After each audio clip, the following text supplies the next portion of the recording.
అతి శ్రేష్ఠుడైన యేసుక్రీస్తు నామమున వాక్యం వింటున్న విశ్వాసులందరికీ ప్రభు పేరిట వందనాలు. మీరంతా క్షేమంగా ఉన్నారని తలంచి మీ ఆత్మీయ దేవసేకుడు బ్రదర్ తేజమయ్య.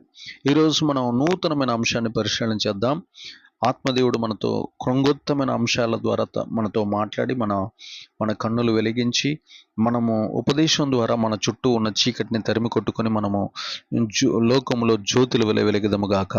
ఈరోజు మనం తెలుసుకోబోతున్న అంశం పేరు ఏంటంటే రెండు రకాలైన గుంపులు ఏవి? రెండు రకాలైన గుంపులు ఈ ప్రపంచాన్ని ఏలుతున్నాయి, నడిపిస్తున్నాయి, పరిపాలన చేస్తున్నాయి. ఆ రెండు రకాలైన గుంపులు ఏంటియో ఒకసారి మనం చూద్దాం. మత్తయి సువార్త 25వ అధ్యాయం 33వ వచనం. మత్తయి సువార్త 25వ అధ్యాయము 33వ వచనం. తన కుడి వైపున గొర్రెలను, ఎడమ వైపున మేకలను నిలవబెట్టెను. దేవునికి సమస్త మహిమ ఘనత ప్రభావములు కలుగును గాక. ఈ ప్రపంచంలో మొత్తానికి తీర్పు దినం అనేది ఒకటి ఉంటుంది, ధవల సింహాసనపు తీర్పు. ఆ తీర్పు దినమున ఈ ప్రపంచ జనాభాని, అన్ని తరాల వారిని కలిపి రెండు గుంపులుగా తన సింహాసనం ఎదుటి నిలవబెట్టుకుంటాడు దేవుడు. ఆ గుంపులు రెండు రకాలైన గుంపులుగా వేరు చేయబడతారు మనుషులు. ఒక గుంపు గొర్రెల గుంపుగా, ఒక గుంపు మేకల గుంపులుగా ఉంటుంది. గొర్రెల గుంపు దీనత్వము, తగ్గింపు, వినయము, విధేయత, లోబడుట, ప్రేమ, ఆప్యాయత, అనురాగము, సహనము, ఓర్పు, దయ, జాలి, కరుణ, వీటితో నిండిన మనుషుల గుంపు. రెండో గుంపు మోసము, బలత్కారము, అవినీతి, అక్రమాలు. ఆ మేకల గుంపులో ఉండేటటువంటి ప్రజలు దొంగతనాలు, నరహత్యలు, వ్యభిచారము, అబద్ధాలు, కల్లోలాలు, అనేక రకాలైనటువంటి మోసాలు, తర్వాత మత్తు పదార్థాలకు బానిస, వ్యసనాక్రాంతులు, జారులు, వ్యభిచారులు, అక్రమాలు, అన్యాయాలు చేసేటటువంటి గుంపు. అలాంటి పనులు చేసే గుంపు కలిగిన వారిని మేకల గుంపుగా దేవుడు ప్రపంచ జనాభాను రెండు గుంపులు తయారు చేసి తన కుడి వైపున గొర్రెల గాను, తన ఎడమ వైపున మేకల గాను ఏర్పాటు చేసి వాళ్ళకి ధవల సింహాసనపు తీర్పు దగ్గర తీర్పు తీర్చి ఆ మేకల గుంపును ఆరని అగ్నిగుండానికి, ఆ గొర్రెల గుంపును నిత్య జీవానికి పంపిస్తాడనే వాక్యం మనకి ఎంతో స్పష్టంగా తెలియజేయబడుతుంది. అలాగనే ప్రపంచంలో ఉన్న పంటను కూడా రెండు రకాలుగా దేవుడు ఏరు చేసినట్లు మనం బైబిల్లో చూస్తాం. మత్తయి సువార్తను ఒకసారి మనం చూస్తే 13వ అధ్యాయము, మత్తయి సువార్త 13వ అధ్యాయం ఒకసారి మనం పరిశీలించి చూస్తే 13:25 వచనము మనం ఒకసారి పరిశీలించి చూద్దాం. మనుషులు నిద్రించుచుండగా అతని శత్రువు వచ్చి గోధుమల మధ్యన గురుగులను ఎత్తిపోయాను. గోధుమలు, గురుగులు అనేటటువంటి విధంగా భూమి మీద ఉన్నటువంటి పంటను దేవుడు రెండు గుంపులుగా చీల్చినట్లు మనం చూస్తున్నాం. ఒకటి గోధుమల గుంపు, రెండు గురుగుల గుంపు. గోధుమలు ఎలా అయితే ఉంటాయో గురుగులు కూడా అలాగనే, తాలు గింజలు అలాగనే నకిలీ గింజలను పోలి ఉంటాయి అని యేసు ప్రభు వారు ఎంతో స్పష్టంగా తెలియజేసినట్లు మనం చూస్తున్నాం. ప్రపంచాన్ని మేకలతో, గొర్రెలతో దేవుడు జంతువులతో పోల్చినప్పుడు మంచివారిని గొర్రెలతోటి, చెడ్డవారిని మేకలతో పోల్చాడు. ప్రపంచ జనాభానికి పంటతో పోల్చినప్పుడు ఆ పంటను, మంచి పంటను గోధుమలతోనూ, చెడ్డ పంటను గురుగులతో పోల్చినట్లు ఆ చెడ్డ గుంపు ఎవరైతే ఉన్నారో వారిని వారి పొట్టును, వారికి సంబంధించిన తాలును ఆరిని అగ్నిగుండంలో కాల్చి బూడిదిగా చేస్తాడని బైబిల్లో రాయబడింది. మంచి గింజలు గోధుమలు చెరిగి తన కళ్ళములో, కొట్టులో పోయబడతాదని వాక్యంలో రాయబడి ఉన్నది. కాబట్టి ప్రియదేవుని బిడ్డలారా, మనం భూమి మీద బతికున్నంత కాలము శ్రేష్టమైన మంచి లక్షణాలు కలిగిన వారిగా ఉండి ఉత్తమమైనటువంటి గోధుమ పంటలుగా మనం నిలిచిపోవాలి. మన లోపల సాతాను వేసేటటువంటి ఆ దురాశలు, దుర్గుణాలు, సాతాను యొక్క లక్షణాలు, స్వభావాలు, వాడి యొక్క తంత్రములు, వాడి యొక్క కుతంత్రాలు మన లోపల పనిచేయకుండా, వాడి చేతిలో మనం పనిచేయకుండా, వాడి యొక్క విగ్రహాలకు మనం బానిసలు కాకుండా, వాడు చేసే శరీరాశ, నేత్రాశ, జీవబుడంబము, సినిమాల పిచ్చి, రాజకీయాల పిచ్చి, డబ్బు పిచ్చి, బిజినెస్ పిచ్చి, ఆ తర్వాత లోకంలో ఆటల పిచ్చి, ఇవి ఏదైతే పెడతాడో ఆ పిచ్చిలో మనం పడిపోకుండా, స్త్రీ వ్యామోహంలో పడిపోకుండా, పురుష వ్యామోహంలో పడిపోకుండా, డబ్బు వ్యామోహంలో పడిపోకుండా, మనం ఎప్పుడైతే శ్రేష్టాతి శ్రేష్ఠులుగా దేవుని వాక్యమైన మన కుటుంబాలు కట్టుకుంటామో అప్పుడు మన కుటుంబం గోధుమ చెట్టు వలె, గోధుమ చెట్టు వలె శ్రేష్టమైనదిగా దేవుని దృష్టిలో కనపడుతుంది. మనం దేవునికి ఇంపైన సువాసనగా మార్చబడతాం.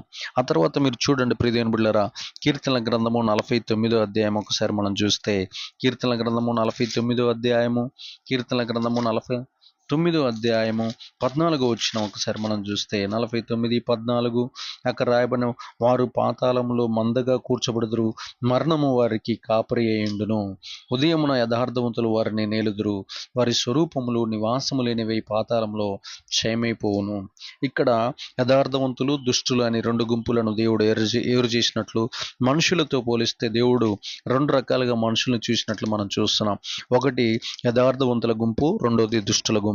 యథార్థవంతుల గుంపు దుష్టులను ఏలుతారు, ఉదయమున యథార్థవంతులు వారిని వేలుదురు, వారి స్వరూపములు నివాసము లేనివై, దుష్టుల స్వరూపములు నివాసము లేనివై పాతాళములో క్షేమైపోవును. దుష్టులు వారి పాతాళంలో మందగా కూర్చబడుదురు, దుష్టులకు మరణము వారికి కాపరి అయి ఉండును అని దావీదు గారు ఇక్కడ తెలియజేస్తున్నట్లు మనం చూస్తున్నాం. మనం నోరు తెరిస్తే యథార్థవంతులుగా నిజమే మాట్లాడాలి. మనం యథార్థవంతులుగా ఉన్నంత కాలం దేవుని దృష్టిలో దేవునికి చాలా స్నేహితులుగా, ప్రియులుగా మనం మార్చబడతాం. కాబట్టి ప్రియ దేవుని బిడ్డలారా, దుష్టుల యొక్క లక్షణాలు మన లోపల ఉండకుండా, అబద్ధాలు చెప్పేవారిగా, మోసాలు చేసేవారిగా, అక్రమాలు చేసేవారిగా, దేశాన్ని దోచుకునేవారిగా, లంచాలు తీసుకునేవారిగా, వడ్డీ వ్యాపారాలు చేసేవారిగా మనం ఉండకుండా, పేద ప్రజలను పీక్కొని తినేవారిగా, ప్రజల హక్కులను బలాత్కారంతో దోపిడీ చేసేవారిగా మనం ఉండకూడదు. పేద ప్రజలను మన దగ్గరికి చేరదీయడానికి వచ్చినప్పుడు వారిని అణిచివేసేవారిగా, అనగద్రొక్కేవారిగా, వారిని పట్టి పీడించే పీడిత వర్గాలుగా మనం ఉండకుండా, మనం చాలా జాగ్రత్తగా ఉంటే మనం దుష్టుల గుంపులో ఉండకుండా, దోచుకుని వారి గుంపులో ఉండకుండా యథార్థవంతుల గుంపులో ఉండదము గాక. తర్వాత చూడండి, మత్తయి సువార్త 13:47 జలచరములతో మనుషులను పోల్చాడు, ప్రపంచ జనాభాని పోల్చాడు. 13:47 మరియు పరలోక రాజ్యము సముద్రంలో వేయబడి ఉన్న నానా విధములైన చేపలను పట్టిన వలనను పోలి ఉన్నవి. ఇక్కడ మనం చూస్తే మంచి చేపలు, చెడ్డ చేపలు అనేవి దేవుడు ఏరు చేసినట్లు మనం చూద్దాం. డెవిల్ ఫిష్ అనేవి ఈ మధ్య నల్గొండ జిల్లాలో భయంకరంగా దొరుకుతుంది. ఈ డెవిల్ ఫిష్ రేట్ ఉండదు, భయంకరంగా అనేక రకాలైన ముళ్ళతోటి ఎన్నో రకాలైనటువంటి భయంకరమైన వికారమైనటువంటి ఆకారంతో ఉంటాయి. దాని శరీరం కానీ దాని మాంసం తినడానికి విషపూరితంగా ఉంటుంది. కాబట్టి ఆ డెవిల్ ఫిష్ని ఎవరు తినటం లేదు. అంటే చేపల్లో కూడా మంచి చేపలు, చెడ్డ చేపలు అనేది రెండు రకాలుగా పెట్టాడు. కొరమైన, అనేక రకాలైనవి, ఇంకా చాలా రకాలైన మంచి చేపలు ఉంటాయి. వాటి పేర్లు మనకు తెలియదు. కానీ అయితే మంచి మంచి చేపలను ఏరి కోరి మార్కెట్లో తెచ్చుకొని తినేటటువంటి ప్రజలు చాలా మంది, కోటాను కోట్ల మంది ప్రజలు ప్రపంచ జనాభాలో ఉన్నారు. మంచి చేపలకు రుచి, తన యొక్క రేటు వేరుగా ఉంటుంది. చెడ్డ చేపలను పారవేయాలి. అవి చెడ్డ చేపలు మనుషుల ప్రాణాలకి హాని చేస్తాయి, దానివల్ల ఎంతో కీడు జరుగుతాయి. కాబట్టి జలచరములతో కూడా ప్రపంచ జనాభాని దేవుడు పోల్చి చూసినప్పుడు రెండు గుంపులుగా మార్చాడు. ఒకటి మంచి చేపలు, రెండు చెడ్డ చేపలు. మన దగ్గర ఉన్న మంచి లక్షణాలను బట్టి మంచి పేరు, ప్రఖ్యాతులు, గొప్పతనము, కీర్తి, మహిమ, ఘనత, ప్రభావాలు మన ద్వారా యేసు ప్రభు వారికి వస్తాయి. మన దగ్గర చెడ్డ లక్షణాలు ఉంటే మనం చెడ్డవారేంటి, మనం యేసుని నమ్ముకున్నామన్నప్పుడు మన చెడ్డ లక్షణాలను బట్టి ఎవరు కూడా యేసు ప్రభు వారికి దగ్గరికి రాకుండా చాలా మంది దూరం అయిపోయి దేవునికి దూరం అయిపోయి పరలోక రాజ్యాన్ని పోగొట్టుకుంటారు. దానికి కారకులం, వారి ఆత్మలు నశించిపోవడానికి కారకులం మనమే అయిపోతాం. కాబట్టి అలాంటి చెడ్డ చేపల వల్లే మనం ఉండకుండా చాలా జాగ్రత్తగా ఉండేదేం గాక. మళ్ళీ మనుషుల్ని రెండు రకాలుగా ఎలా చూస్తున్నాడో పరలోకం నుంచి దేవుడు ఒకసారి మనం చూద్దాం. మత్తయి సువార్త 13:49 మనం చూస్తే, అలాగే యుగ సమాప్తి యందు జరుగును, దేవదూతలు వచ్చి నీతిమంతుల్లో నుండి దుష్టులను వేరుపరిచి వీరిని అగ్నిగుండంలో పడవేతురు, అక్కడ ఏడుపును పండ్లు కొరుకుటి ఉండును. చూడండి, నీతిమంతులు, అనీతిమంతులని రెండు రకాలుగా దేవుడు నీతిని బట్టి మనుషులను ఏరు చేసినట్లు మనం బైబిల్లో చూస్తున్నాం. నీతిని బట్టి కూడా మనుషులు దేవుడు చూసేది ఎలా అంటే, మంచిని బట్టి చూస్తాడు, యథార్థతను బట్టి చూస్తాడు, పంటను బట్టి చూస్తాడు, పశువులను బట్టి చూశాడు. ఇప్పుడు నీతిని బట్టి దేవుడు ప్రపంచాన్ని రెండు రకాలుగా, రెండు గుంపులుగా చీల్చాడు. ఒకటి నీతిమంతుల గుంపు, రెండు అనీతిమంతుల గుంపు. ఆ దుష్టులను ఆరిని అగ్నిగుండంలో వేస్తాడనే వాక్యంలో రాయబడి ఉన్నది. చూడండి, అగ్నిగుండంలో అక్కడ ఏడుపును పండ్లు కొరుకుటను ఉండును. దుష్టులు వాళ్ళ జీవితం ఇక్కడ చాలా సుఖవంతంగా, సౌకర్యాలతో, విలాసాలతో, కేలి విలాసాలతో ఆడుతూ ఉండొచ్చేమో కానీ వారి కోట్ల రూపాయలు, కోటాను కోట్లు ఇంట్లో వజ్ర వైడూర్యాలు వారి ఇంట్లో ఉండొచ్చేమో కానీ వారు దుష్టులు కాబట్టి, వారు వ్యభిచారులు కాబట్టి, వారు సినిమాలు, వారు రకరకాలైన వ్యభిచార క్రియలు చేస్తూ సినిమాలు, ఎన్నో రకాలైన ఆటలు ఆడుతూ డేటింగ్లు, ఎన్నో రకాలైనటువంటి పాపాలు చేస్తున్నారు కాబట్టి వాళ్ళు దుష్టులుగా దేవుని దృష్టిలో కనపడుతున్నారు, అనీతిమంతులుగా కనపడుతున్నారు కాబట్టి వారు తక్షణమే ఆరని అగ్నిగుండంలో పడతారని వాక్యంలో రాయబడి ఉన్నది. మత్తయి సువార్త 13:12 ఒకసారి మనం చూస్తే 12 చూడండి, అక్కడ రాయబడినటువంటి మాటను మనం పరిశీలించుద్దాం. చూద్దాం 12 కలిగిన వానికి ఇవ్వబడును, వానికి సమృద్ధిగా కలుగును, లేని వానికి కలిగినదియు వాని యొద్ద నుండి తీసివేయబడును. మరియు వారు చూచుచుండగా చూడరు, వినుచుండియు వినకియు గ్రహింపకియు ఉన్నారు. దేవునికి మహిమ ఘనత ప్రభావములు కలుగును గాక. చూడండి ప్రియదేవుని బిడ్డలారా, ఇక్కడ మళ్ళీ మనుషులను రెండు రకాలుగా దేవుడు చూస్తున్నాడు. ఒకటి ఎలా చూస్తున్నాడంటే కలిగి ఉన్నవాడు, కలిగి లేనివాడు అని రెండు రకాలుగా దేవుడు ఏరు చేశాడు. కలిగి ఉన్నవాడిని బట్టి దేవుడు సంతోషిస్తున్నాడు, కలిగి ఉన్నదాన్ని బట్టి కూడా దేవుణ్ణి కృతజ్ఞత లేనివాడు కలిగి ఉన్న వాటిని కూడా పీకివేసి మరి ఎక్కువగా కలిగి ఉన్న వానికి ఇస్తానని ఇక్కడ వాక్యంలో రాయబడి ఉన్నది.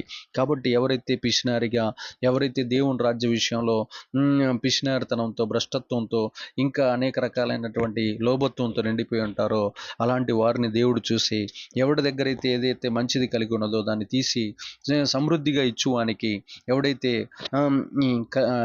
ఎవడైతే దేవుణ్ణి రాజ్యాన్ని కడతా ఉంటాడో వాడికి సమృద్ధిగా ఇస్తాడని వాక్యంలో రాయబడి ఉంది. దేవునికి మహిమ ఘనత ప్రభావములు కలుగును గాక. చూడండి ప్రియదేవుని బిడ్డలారా, యోహాను సువార్త ఒకసారి మనం చూస్తే అలాగనే ధాన్యము పొట్టు అనేది రెండు రకాలుగా చూస్తాం.